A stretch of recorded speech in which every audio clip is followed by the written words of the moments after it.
n'afa Nna na Nwa na Mmụọ Nsọ.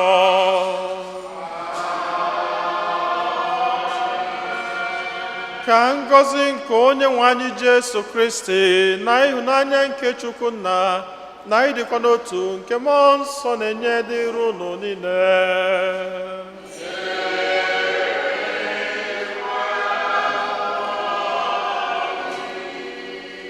Ụmụnne m na Kristi, tata ka ụka gazuru ụwa niile na-eme nnukwu mmemme nke Pentecost. Ọ bụkwazị tata ka amụrụ ihe anyị na-akpọ ụka dịka anyị si malia ụdụma nke ọma, that the people of God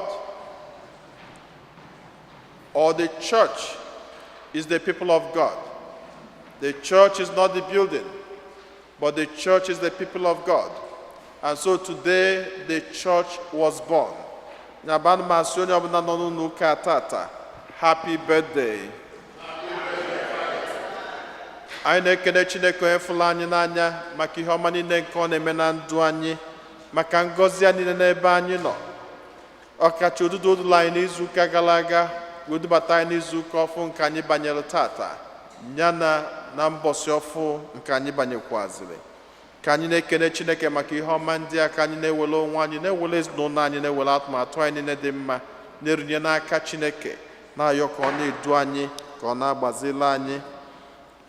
Na ajamasị n'ụwa ezinụlọ egwu m na-ekene Chineke maka njem akwamozu nke ha jere, nwee ike natakwa n'udo na-enwero nsogbu ọbụla. Ndị charismatic group na-ekenekwazi Chineke maka onyinye nke Mmụọ Nsọ nke onye ụka. Onye na-achọghị ka agba afịa na-ekenekwazi Chineke, na-ayọ nchekwabịa. Anyị nwezila ọtụtụ ebumnobi ndị ọzọ nke anyị ji gbakọta ọnụ n'aja masị n'ụwa, ka runatazia n'isi ala runye Chineke ebumnobi ndị ahụ niile.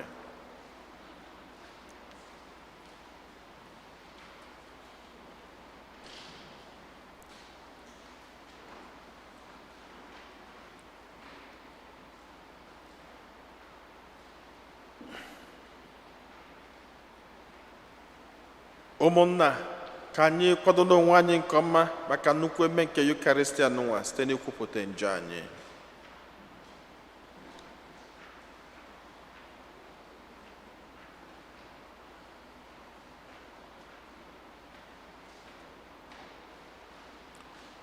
Ekwupụta m gwa Chineke ji ike niile na ọnụ na mmụọ na-emehiela m nke ukwuu site n'echiche na okwu n'omume, na site n'ịrapụ ezi omume kwesịrị na mụ ga-eme site na mmehie m, site na mmehie m, site na mmehie m nke kasị ukwuu. Nye ka m ji ayọ Maria dị ngọzi, Virgin ọ bụ, na ndị mmụọ ọma na ndị nsọ niile,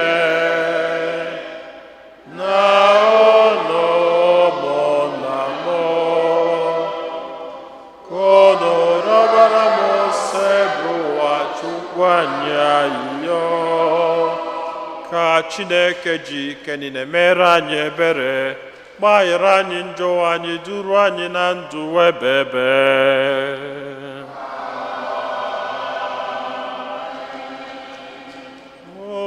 Otito dịrị Chineke n'enu kasị enu.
anyị ekele gị n'ihi nnukwu ebube gị.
Ka anyị yọọ ayịyọ.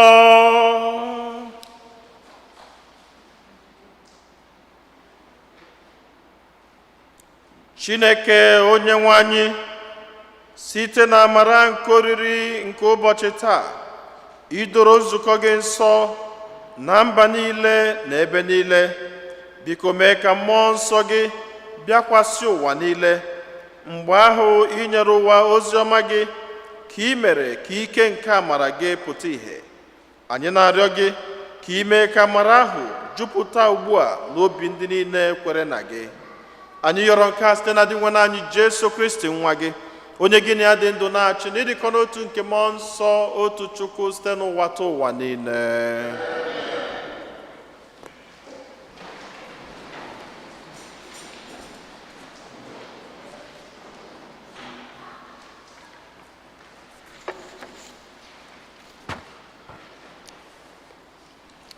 A reading from the Acts of the Apostles. When the time for Pentecost was fulfilled, they were all in one place together. And suddenly there came from the sky a noise like a strong driving wind, and it filled the entire house which they were. Then there appeared to them tongues as of fire, which parted and came to rest on each one of them. And they were filled with the Holy Spirit and began to speak in different tongues as the Spirit enabled them to proclaim. Now there were devout Jews from every nation under heaven staying in Jerusalem. At this sound, they gathered in a large crowd, but they were confused because each one heard them speaking in his own language. They were astounded, and in amazement they asked, "Are not all these people who are speaking Galileans? Then how does each of us hear them in his native language? We are Parthians, Medes, and Elamites, inhabitants of Mesopotamia, Judea and Cappadocia, Pontus and Asia, Phrygia and Pamphylia, Egypt and the districts of Libya near Cyrene, as well as travelers of Rome, both Jews and converts to Judaism, Cretans and Arabs. Yet we hear them speaking in our own tongues of the mighty acts of God." The word of the Lord.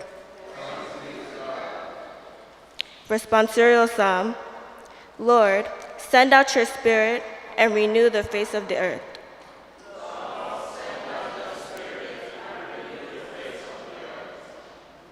Bless the Lord, O my soul. O Lord, my God, you are great indeed. How manifold are your works, O Lord. The earth is full of your creatures. Lord, send out your Spirit and renew the face of the earth. If you take away their breath, they perish and return to their dust. When you send forth your Spirit, they are created, and you renew the face of the earth. Lord, send out your Spirit and renew the face of the earth. May the glory of the Lord endure forever. May the Lord be glad in his works. Pleasing to him be my theme. I will be glad in the Lord. Lord, send out your Spirit and renew the face of the earth. A reading from the first letter of St. Paul to the Corinthians. Brothers and sisters, no one can say Jesus is Lord except by the Holy Spirit. There are different kinds of spiritual gifts, but the same Spirit. There are different forms of the same service, but the same Lord. There are different workings, but the same God who produces all of them in everyone. To each individual, the manifestation of a Spirit is a given for some benefit. As a body is one though it has many parts, and all parts of the body, though many, are one body, so also Christ. For in one Spirit we were all baptized into one body, whether Jews or Greeks, slaves or free persons, and we were all given to drink of one Spirit. The word of the Lord.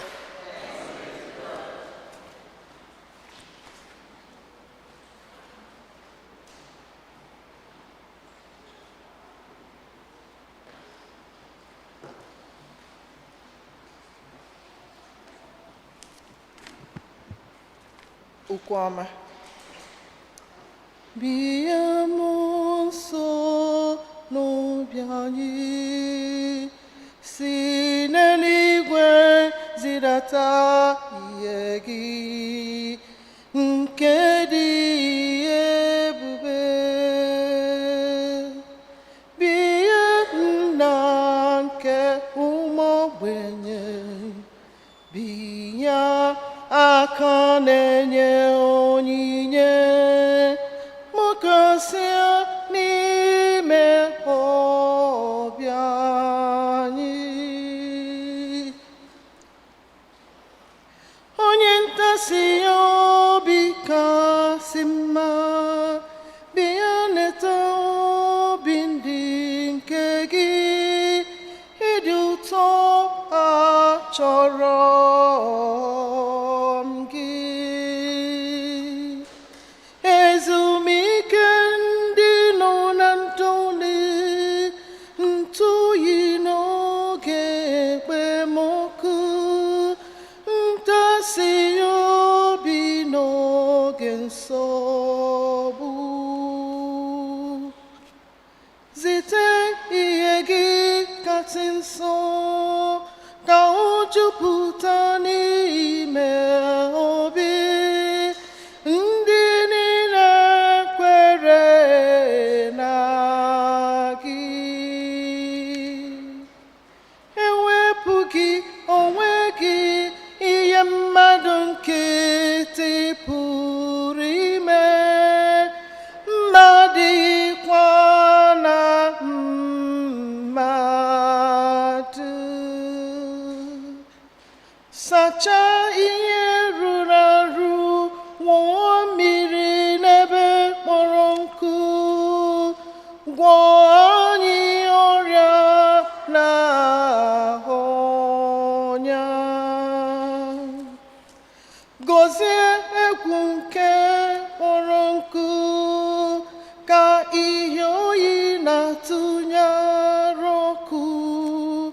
Dozie ukwu gahiere ụzọ. Nye ndị kwerenụ onyinye, were onyinye asaa nke gị nye ndị tụkwasara gị obi. Were nzọpụta kwụọ ụgwọ nke ibi ezigbo ndụ, nye ha aṅụrị ebighị ebi.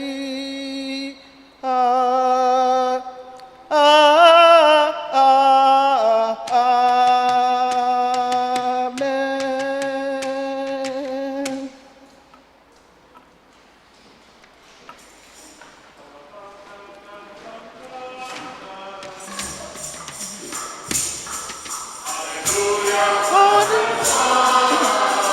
Omnipotent Reigner, hallelujah, praise.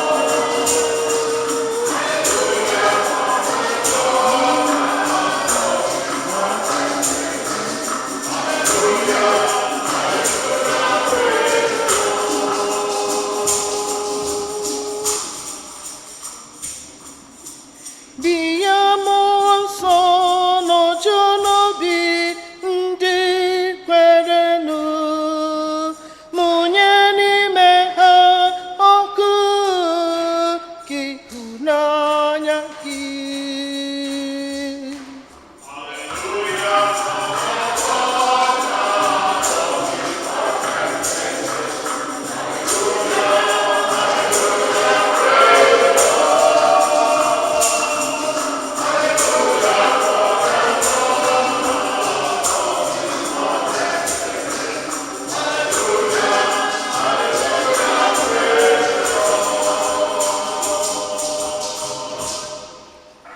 Onye nwe anyị nọnyere ụdọ.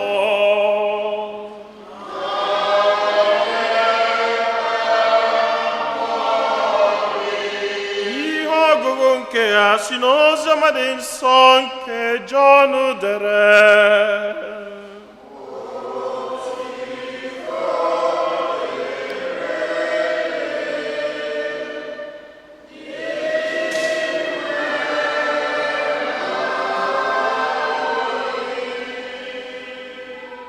Na mgbede nke ụbọchị ụka ahụ bụ ụbọchị mbụ n'izu, ụmụazụ Jesu zukọrọ kpọchie ụzọ n'ihi egwu ndị Juu. Mgbe ahụ Jesu bịara guzo n'etiti ha sị ha, "Udo dịrị ụlọ." Mgbe o kwusịrị nke a, o gosiri ha aka ya na akụkụ ya. Ya mere ụmụazụ ya ṅụrịrị ọṅụ mgbe ha hụrụ Onyenwe anyị. Jesu wee sịkwa ha ọzọ, "Udo dịrị ụnụ. Otu Nna m si zite m, otu ahụkwa ka m si eziga ụnụ." Mgbe o kwusịrị nke a, o kusara ha ume sị ha, "Naranụ Mmụọ Nsọ. Ọ bụrụ na unu agbaghara onye ọbụla mmehie ya, agbagharara m onye ahụ. Ọ bụrụkwa na unu ajụ ịgbaghara onye ahụ mmehie ya, agaghị agbaghara onye ahụ." Oziọma nke Osebụwa.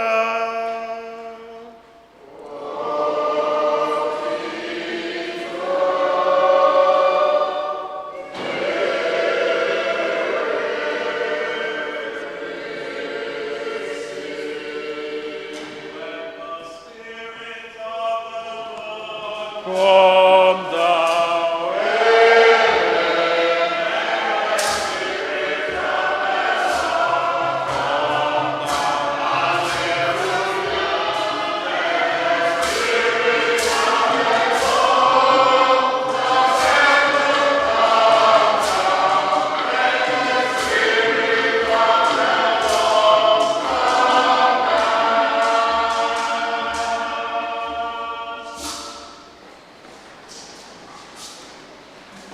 Amen. Mmụọ nsọ gbadata were ọnọdụ. Mmụọ nsọ gbadata were ọnọdụ.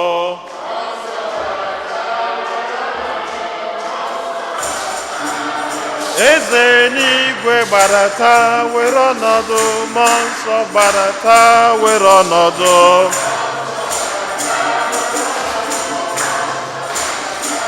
Onye na-eme mma gbadata chịbụ ọchịchị. Mmụọ nsọ gbadata were ọnọdụ.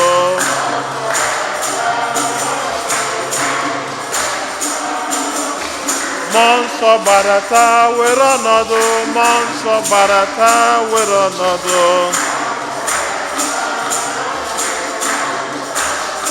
Onye na-eme mma gbadata n'ịkwa ndị go. Mmụọ nsọ gbadata were ọnọdụ.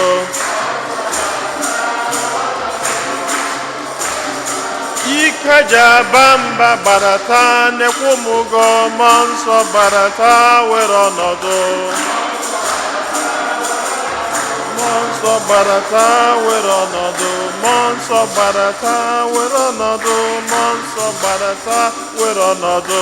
Mmụọ nsọ gbadata were ọnọdụ. Mmụọ nsọ gbadata were ọnọdụ. Amen. Dịka m si kwu na mbido aja Maasị tata ka ụka bidoro. Tata ka ike nke Chineke dakwasara ụmụ okorobịa na ụmụ agbọghọbịa ndị ụjọ nọbụ n'arụ. Ụjọ niile nọ ha n'arụ wee pụọ. Chineke wee were ọnọdụ na ndụ ha. Ụka mụ na gị na-aka tata welu bido n'ụbọchị tata. Ọnya ka nji wee sị anyị niile mgbe anyị na-ebido Mass, happy birthday. Anyị ejikwa happy birthday ahụ bụ na mgbe ụfọdụ ekwuo the church, ndị mmadụ eche na ụka bụ aja na okwute, na ọ bụrụ na be anyị, ọ bụrụ na America, ọ bụ plywood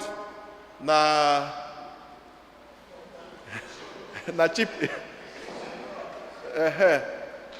Ndị mmadụ eche nọ ihe a kapịntakụl bụ ụka. No, ihe kapịntakụl bụ sacred space where the church converge.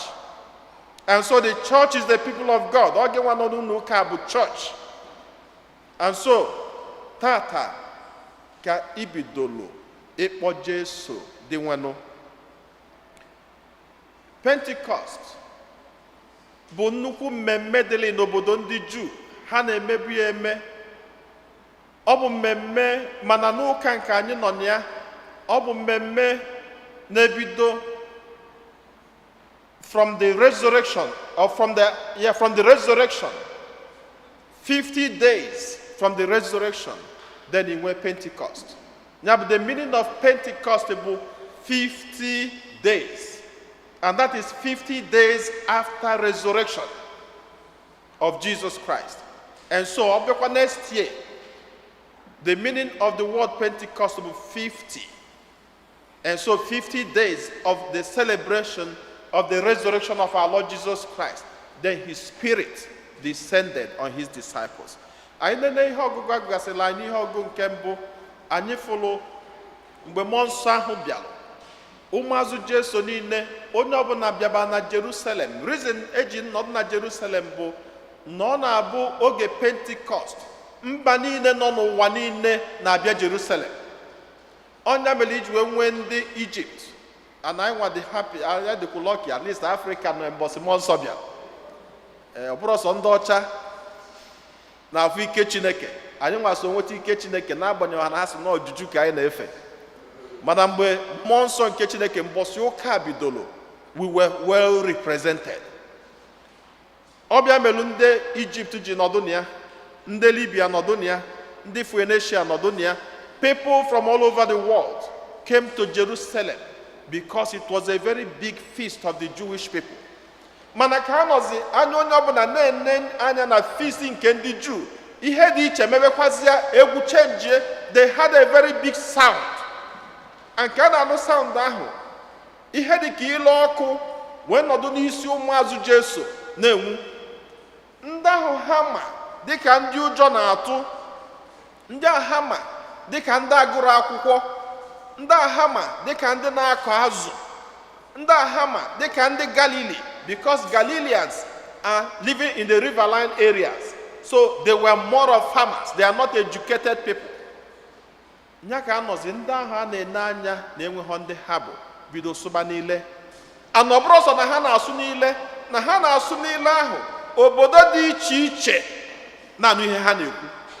Ndị Libya na-anụ ihe ha na-ekwu, ndị Egypt na-anụ ihe ha na-ekwu, Phoenicia na-anụ ihe ha na-ekwu, Samaria na-anụ ihe ha na-ekwu. Ha na-asịzi, kedụzi ụdị ihe ndị a na-ekwu ihe a nke na anyị niile na-anụ okwu ha n'ofu n'ofu? Are they not Galileans? Ndị ọ bụrụ ndị agụrụ akwụkwọ, kedụzi ụdị amamihe ha nwere ihe nụnwa nke na onye ọbụla bịara ebe nụnwa na-anụ ihe ha na-ekwu? That is the power of the Holy Spirit. Abịa n'ihe ọgụ nke ịbụọ, egosi anyị na mmụọ nsọ na-enye onyinye dị iche iche.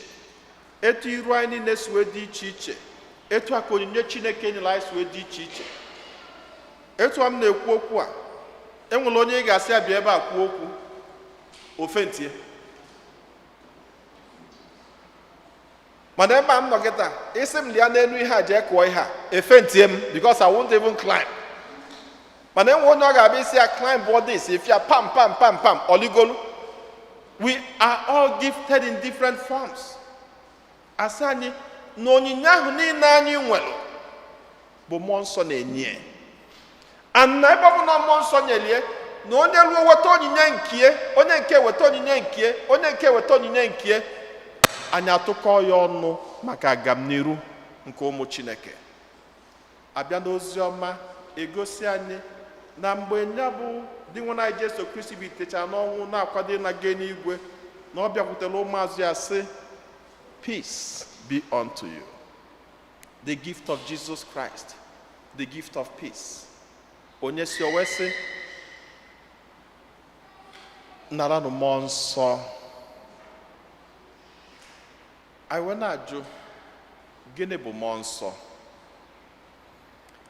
Ịbanye na Old Testament, you may not see clearly the word Holy Spirit.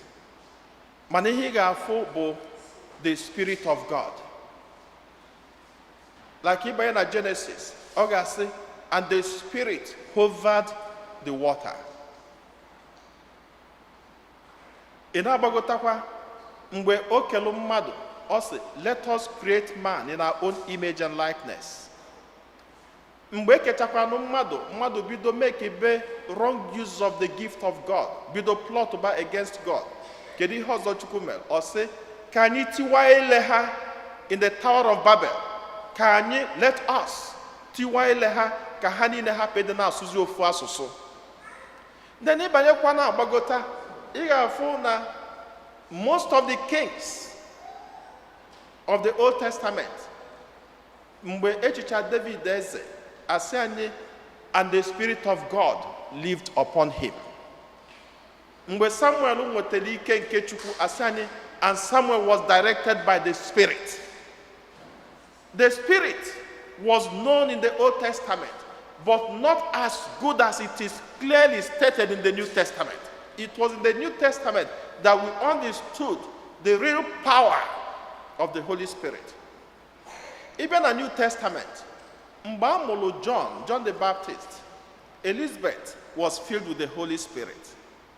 Mgbe Mary zutekwa na Elizabeth also was filled with the Holy Spirit. But it was also clearer mgbe angel bịa zute Mary, o wee sị ya na ị ga-atụrụ ime site n'ike nke mmụọ nsọ. Mgbe emekwanụ Jesu baptizim, asị anyị, while he was being baptized, the Spirit of God descended upon him, and he said, "This is my beloved Son, with whom I am well pleased. Listen to him." Ị na-agbagotakwa na New Testament, ị ga-afụ patches of the word of the Spirit. He breathed upon them the Spirit of God. Then ị na-ajụzi, what is this Spirit of God that he breathed upon them? Jesu wee kọwara ụmụazị ya, ọ sị, mgbe ọ na-akwado, ọ na-alụ ọlụ, ụmụazị ya were so anchored around him that they were all feeling like little children. None of them could stand up to take any challenge. The disciples didn't perform a lot of miracles, or just at one instance, can have performed a miracle when Jesus, and they were so excited because even before then, they didn't have enough power to perform miracles. That we did so many miracles in your name. Jesus will say, do not be happy because you perform miracles, but be happy because your names are written in the book of life. Enwekwala mgbe akpọtalụ ha nwatakịrị mmụọ ọjọọ ji, ụmụazụ Jesu mekata ihe dị na mmụọ ọjọọ n'ụwa okwere ha eme. Mgbe Jesu bịalutere ha, onye nwe nwa sị ha na ụmụazụ gị alụgidegokwa n'ọlụ a na okwere ha alụ, and Jesus only invoked the power of God, and the Spirit left the child. Ha jụbazie, gịnị mere na okwere anyị eme? Ọ sị ha, because you have not built enough faith for the power that you need. My dear brothers and sisters, we need the power of the Holy Spirit. We need this power to live. We need this power to sustain ourselves. I remember mgbe nka nọ na Nigeria, this family jechala ụlọ Christmas nata, ịga m akọbuga ụka before. Ha jechala ụlọ Christmas nata, ọ bụ na mmadụ dobelu ọka, ya ihe ọka, atasi ọka, azụ ọka, ya osisi ọka, or whatever it is. Ya atasi ọka, that stick that remains. Ọ bụ na mmadụ tụgalụ osisi ọka in front of their house. Then on osisi ọka ahụ, eji akwa red welu kee around it. Is no na welu gbapụ ọsọ. Ha natala ịmago ndị bu akpa Christmas, onye ọ na nwere aṅụrị na ya na-anata ụlọ ka abịa bidokwa ọlụ a na-alụ na Jenụwarị. Etieze isi fu ihe ọka ahụ. They all did the U-turn, ran back into the car. Kedu ebe ha gbaje? N'ụlọ ụka. Gịnị na-achụ ha? Osisi ọka. Osisi ọka na-achụ ha. Gịnị nọ ha n'ime? na-enwego ndị dobelu ha something na-echezi ha natazi aka ha gafee ya, ha gafere ya ka onye ọnọ na bịa emegene nwụọ, ha gbatazia n'ụlọ ụka kọcha ihe ha kọlụ na-enile ọgwụ n'ihu be ha, fada na ha ma banata ebe ahụ ntị fada abịa ebe ahụ nsi oke anyị jebe eluteluzie m na-ene ọka ekele akwa ekatịa ngwelu mmiri nsọ ọya meche ngweta ọka ahụ weluzie osisi ọka na-abịazi ka m sị ha niile gbafelụkwa ọsọ. They continued running. Gwanasa gịnị na-achụ ụnụ na ihe a bụ osisi ọka. And in my own mind, ozugbo m na-epikite datin ka uche m na-agwa m na ọ ga-abụ ụmụaka ejere ụnụ Krismas nọ na-egwuregwu gwugide egwu kenye mebi atụkata ihe tụbanye n'irube ha. Ọ bụrụ ihe ụmụaka ji gwuo egwu na-eme gịnị na-achụ ndị ụka ọsọ. Ndị ụka na-achụ ha ọsọ because na afụrụ akwa red na ya ịma na ihe ọjọọ mere gịnị dị ya. Ọkwa akwa red ka m yi ha, ihe ọjọọ nọ m n'ahụ. Ụmụnne m na Kristi, the Spirit of God is the power that you have. And ọ bụ na ị kwetalụ n'ike nke dị na mmụọ nsọ, ụjọ apụọ gị n'anya. If you have that faith, then you will understand that you are a conqueror in His name. Also, I am going to my Father, and I will send you my Spirit. And if I send you my Spirit will teach you all things. And those they started performing so much miracles. They stood against the devil. They fought against the evil one. They were able to break the chains of their lives. That is what the Spirit of God does for us. You are the church. God gave you so much power in your palms. I continue to say that from January to December. The power you have in your hands are so enormous. Ike Chineke nyeluge ebuka, ike Chineke tiye niile ga-erika. And na Chineke akagogo akala because our conscience, your body is the home of the Spirit of God. Your body is the temple of God. And if your body is the temple of God, then tap the power in you. Abazino ọsọ, ekwensu izinanya ụjọ.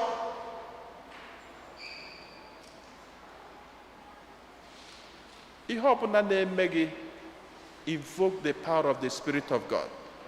If you feel so sad in your life, invoke the power of the Spirit of God.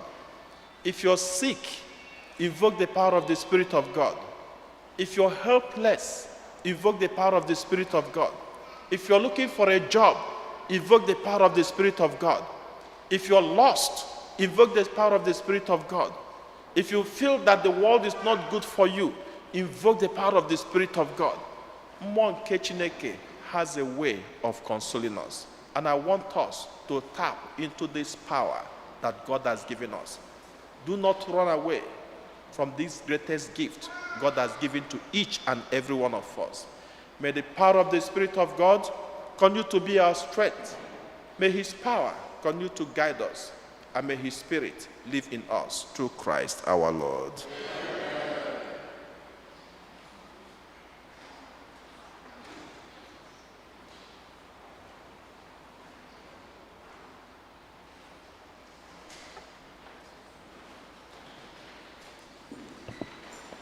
Ekwe m n'otu Chineke.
ndụ ụwa ga-abịa. Amen. Ekpere nke ndị kwelụnụ. Ụmụnne m na Kristi, tata anyị agbakọtagodo obi Chineke iji welu dọta ike nke si n'eluigwe were abịa, ike si anyị ijebe na ụjọ adịrị ya. Anyị na-achọ iwere ọnọdụ anyị niile, ebumnobi anyị gosipụta Chineke n'ụzọ pụrụ iche, nwee nchekwubesili ike na ọ ga-aza ekpere anyị.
Ka ọ natazie isi ala nye Chineke ebumnobi ndị ọzọ niile.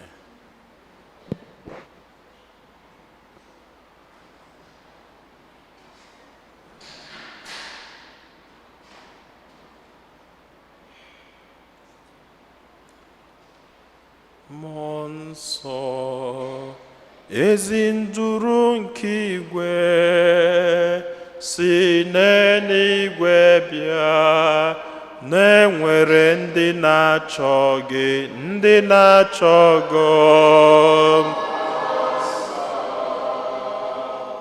Ezi nduru nke igwe si n'eluigwe bịa, na-enwere ndị na-achọ gị.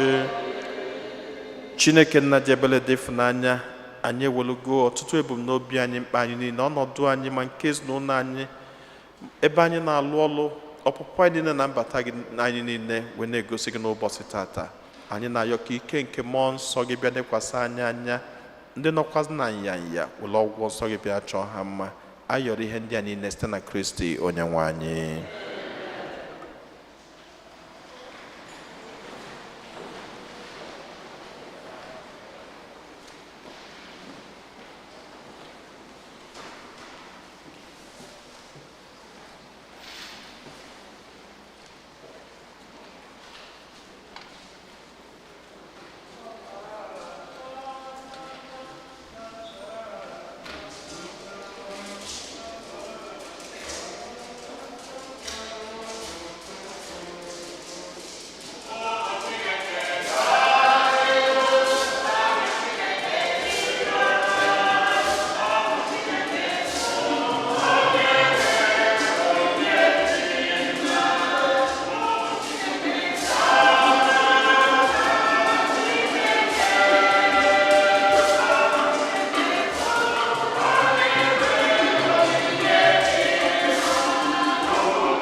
ụmụ Chineke.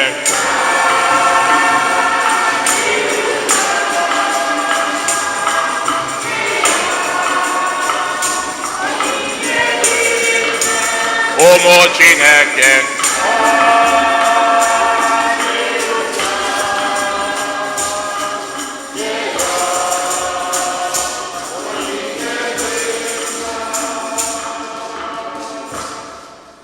rịọba na ụmụnna m ka aja mụ na unu na-achụ bụrụ ihe ga-asọ Chineke ji ike niile nara nụ.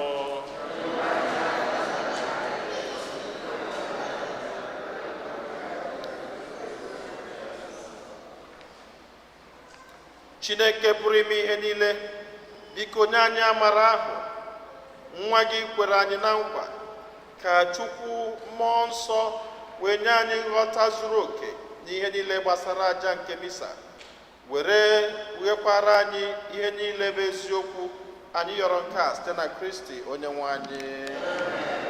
Onye nwe anyị na onye n'ụlọ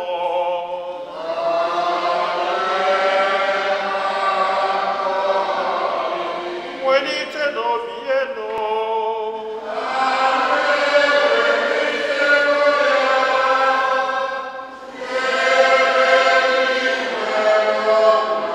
Ka anyị nye n'ụdị nwere Chukwu anyị ekele.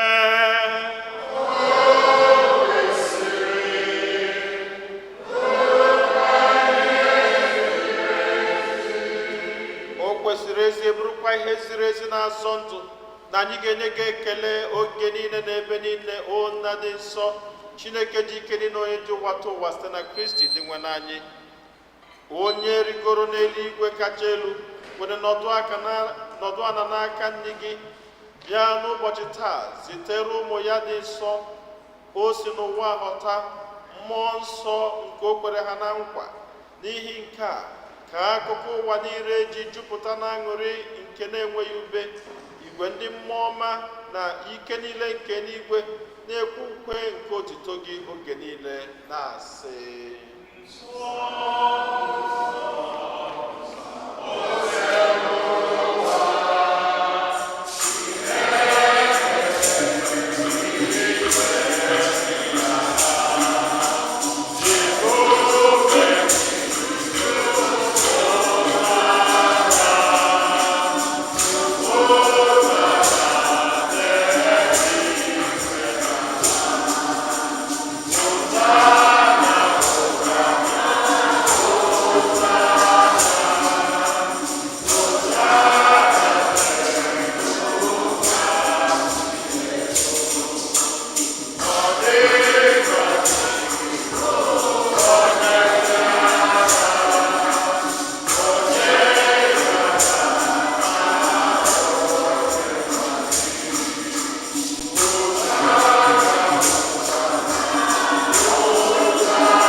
Nna anyị dị nsọ, ezie sọ gị na-edo ihe dum nsọ.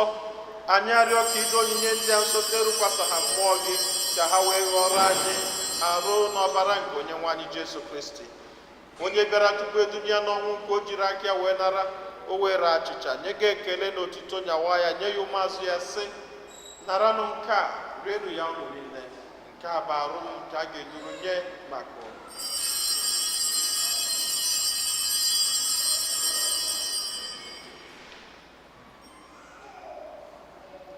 Otu akwa ka o si mee mgbe ha richara nri anyasị, o buru iko mmanya, nyekwa gị ekele na otuto, bunye ya ụmụazụ ya, sị: naranụ nke a, ṅụọnụ ya unu niile, nke a bụ iko nke ọbara m, nke ọgbụgba ndụ ọhụrụ dị ebebe.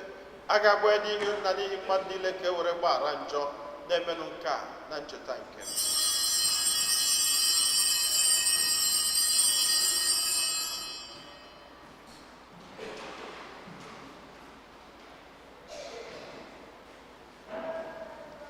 Ka anyị kwupụtanụ n'ihe omimi nke okwukwe anyị na-eme ugbu a.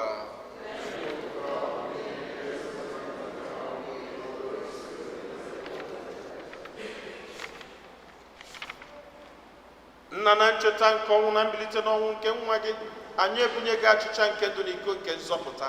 Anyị na-ekele gị n'ihi na ikwere ka anyị dị mma ikwuru n'ihu gị na-efe gị. Anyị ji ume a na-arịọ ka anyị bụ ndị na-anata arụ n'ọbara nke Kristi bụrụ otu site na njikọ nke mmụọ nsọ. Nna, cheta nzukọ gị gazuru ụwa niile, meenụ ka ịhụnanya gị jupụta ya.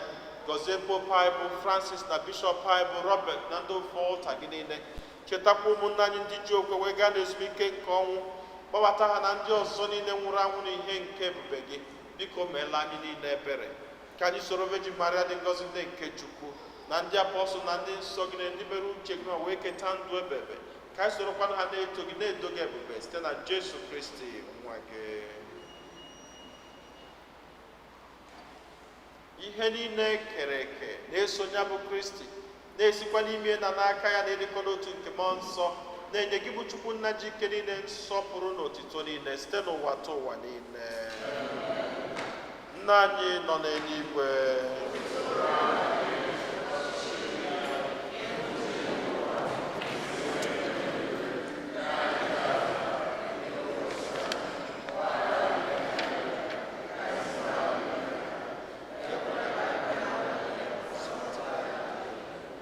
zọpụta n'anya anyị na-arịọ gị osebụ ụwa na-ajọ ihe niile, were ebere nye udo n'oge nke anyị site n'inye aka ebere gị ka zọpụta anyị niile na njọ oge niile. Anyị were gbanahụ nsogbu niile, were nchekwube dị nsọ na-atụ anya maka mbịaghachi nke onye nzọpụta anyị Jesu Kristi. Onye nwe anyị Jesu Kristi, onye gwara ndị apọstụl gị, udo ka m na-arapụrụ n'udo nke m ka m na-enye unu, elekwa n'anya na njọ anyị, kama lekwasị anya n'okwukwe nke nzukọ gị. Nye ya udo na ịdịkọ n'otu mgbe niile ka uche gị siri chọọ, gị bụ onye dị ndụ na-achị ebe ebe. Udo nke osebụ ụwa dịrị unu mgbe niile.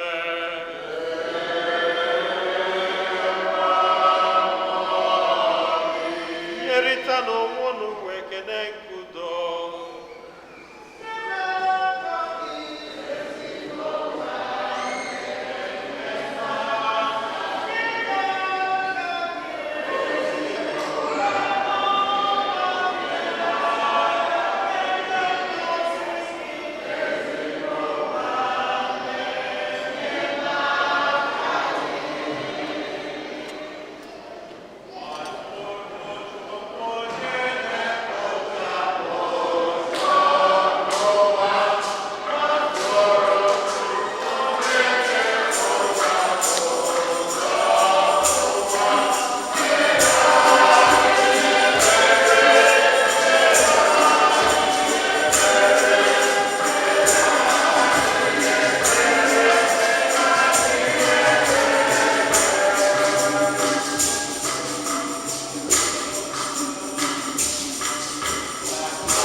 ụmụnne m na Kristi, n'elu nwa atụrụ nke Chukwu, n'elu onye ahụ na-egbochapụ ụjọ nke ụwa.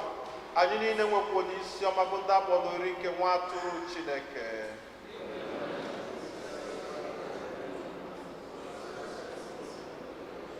Ka arụ n'ọbara Kristi chekwaba anyị niile wee rue na ndụ ebebe.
Ka anyị yọọ ayịyọ.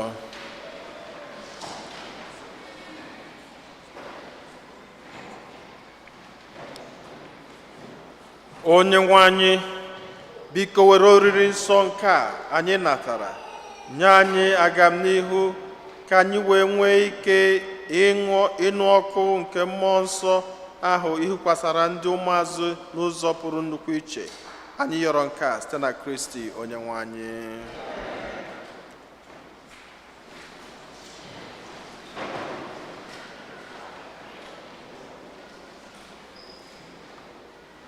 Otuto dịrị Jesu. Otuto dịrị Jesu. Otuto dịrị Jesu. Second collection is for Catholic communication. Why? Mania onemero Chineke ne ya Mania omero Chineke ya ma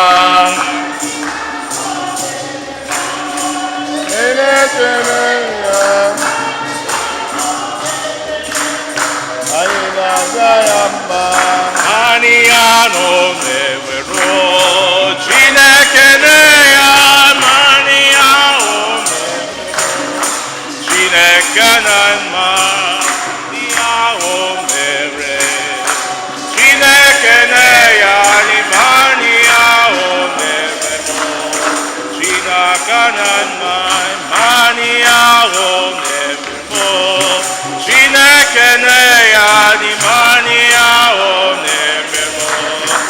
Chineke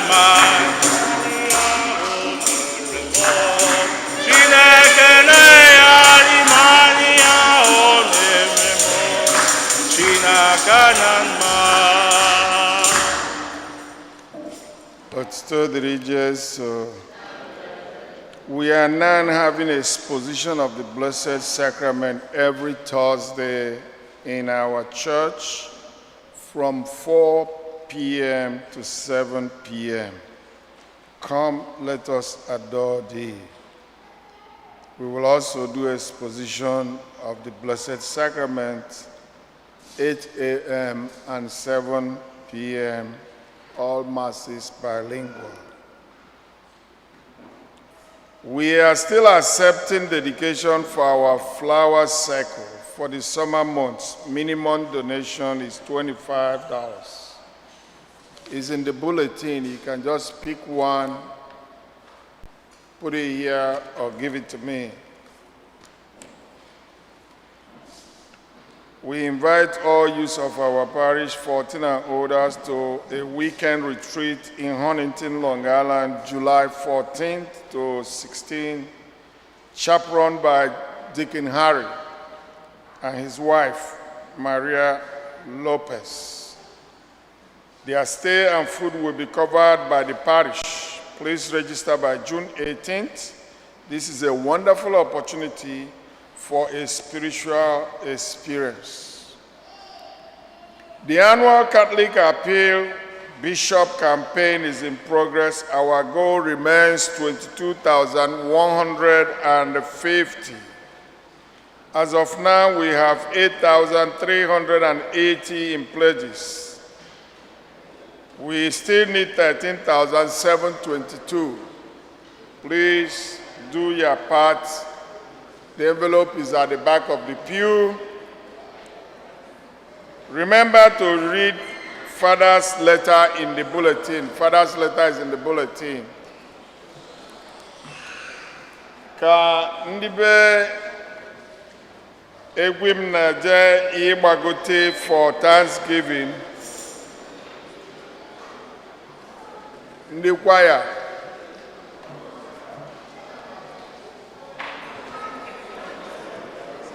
Bịa lee ọma Chineke nna mere mụ eze Jizọs mama dịrị gị.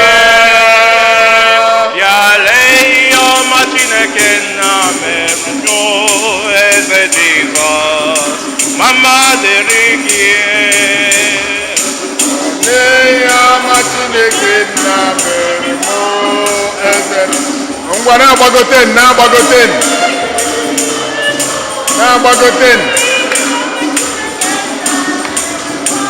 Na-agbagote.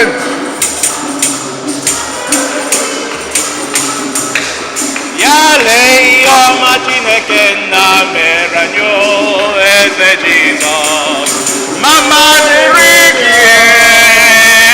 Yale ọma Chineke nna mere anyị eze Jizọs. Mama dịrị gị. Chineke nna mere anyị eze Jizọs. Mama dịrị gị.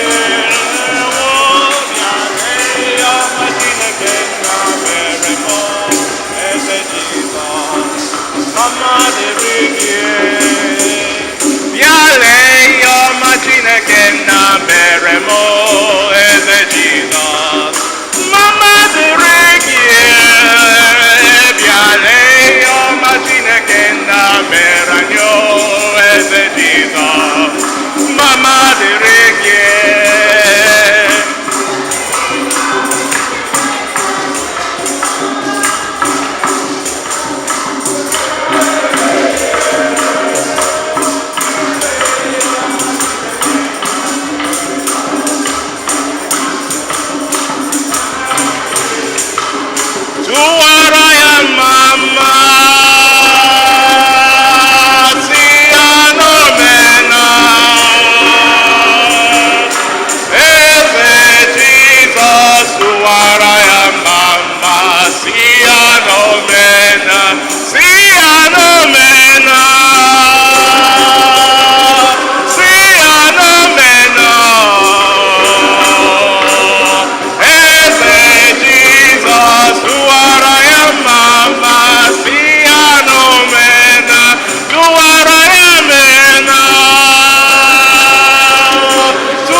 Enyemaka anyị dị n'afọ dị nwanụ osebruwa n'ụlọ anyị osebruwa nọnyelu ụnọ n'ụbọchị tata ezinụlọ egwe m na-ekene Chineke maka nne ha onye nke bili ogologo ndụ n'ụwa anụnwa o wee bụrụ na mmasị Chineke n'ebe Disemba afọ gara aga na Chineke ga-akpọli ya ha wejekwanụ mechaa nnukwu mmemme nke akwamozu bụkwa n'ike nata n'udo na-enwero nsogbu ọbụla. Ọ bụ Chineke mere ihe ọma ndị a niile. Nyaba anyị na-ekene Chineke maka ogologo ndụ nke mama bili, na-ekenekwazi Chineke maka njem niile na nkwado niile nke akwamozu ahụ, na-etu esi mee ya n'udo na-enwero nsogbu ọbụla, n'agbanyeghị ajọ ọnọdụ dị na be anyị, ọkacha ọlụ constituency. Chineke ọ bụ gị mere ihe ndị a niile, anyị wee na-asị ka ị nalụ ekene anyị, nalụ mbunye enu anyị n'afa Jizọs Kraịst onye nwe anyị. Chineke anyị na-ayọzi gị n'ụzọ pụrụ iche ka ị welu ngọzi gị were amala gị na-achọ anyị mma. Anyị na-ayọ ka ị nọnyere anyị ka anyị nwee ike bika nka n'ụwa anụnwa, nwekwana ike lụcha ọrụ niile nke gị bụ Chineke zubere anyị, ka ọ ga-abụ anyị kacha nka n'ụwa anụnwa ka ụmụ anyị, ikwu na ibe anyị solo celebrate anyị dịka anyị si celebrate mama anyị n'afa Jizọs Kraịst onye nwe anyị. Ya bụ ka Chukwu ji ike niile gọzie anyị niile, Nna na Nwa na Mmụọ Nsọ.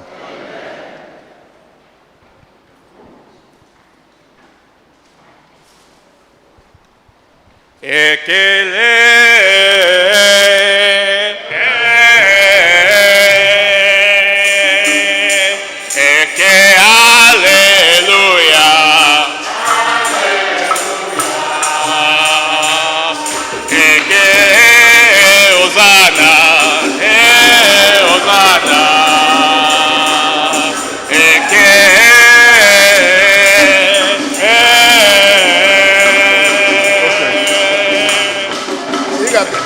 Abia here.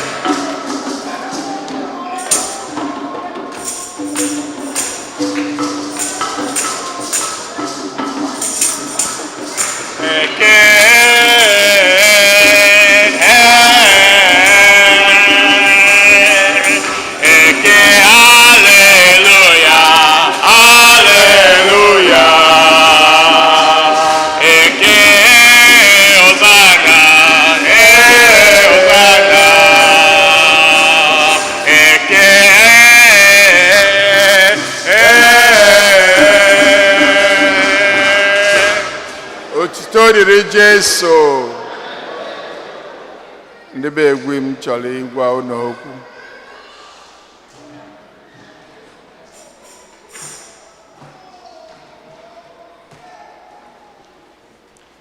Ọ dị egwu. Otuto dịrị Jesu. Otuto dịrị Jesu. Otuto dịrị Jesu. Biko achọrọ m iji ohere na so Chineke nọ n'eluigwe ya biko nara mkpụrụ obi Mrs. Margaret nwaanyị n'ụba egwughị m na-Nwachukwu ihe jikwa na mmanụ ahụ daa ama gị asị m ka Chineke nara mkpụrụ obi ya na ndokwa n'aha Jizọs. Biko ndị ụlọ anyị na-asụ ihe nyere nwata wụọ ọnwụ nne ejiri m kele mara and onye ọ na-emene ma ihe m na-ekwu tupu anyị alụ ụlọ iji mma m